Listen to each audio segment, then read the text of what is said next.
আমি চেয়েছিলাম একটা ব্যস্ত শহর, এক বিকেলে তোমার স্পর্শে নীরবতা, তোমার কাঁধে মাথা রেখে দিতে চেয়েছিলাম অপেক্ষার বিষাদ জল। তোমার আঙুলে বন্ধন মিশিয়ে বলবো, ভুলো না আমায়। সবটুকু পথ হাতে হাত রেখে অভিব্যক্তি থাকবে, দুহাতের উষ্ণতায় অনুভব করব তোমার আলিঙ্গন।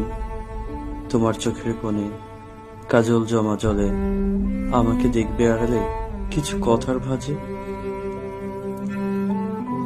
মৌনতার মোহনায় আমাদের চলার পথ হবে নিরুদ্দেশ, ঠিকানাহীন যাত্রা, গন্তব্যহীন শহর। বুক পকেটে থাকবে তোমার জন্য কথা, অজান্তে তোমার হাতে গুজে দিব তোমাকে ঘিরে 7 শতাব্দীর সহস্র মায়া। শহরের ওই ধুলো কুড়িয়ে নিব আমি, যেখানে জমা তোমার স্মৃতি কতখানি। আমাকে এতটুকু সঙ্গ দিও একান্ত পূর্ণিমা, বাহুডোরে জড়িয়ে নিও প্রিয় দূরত্বতম।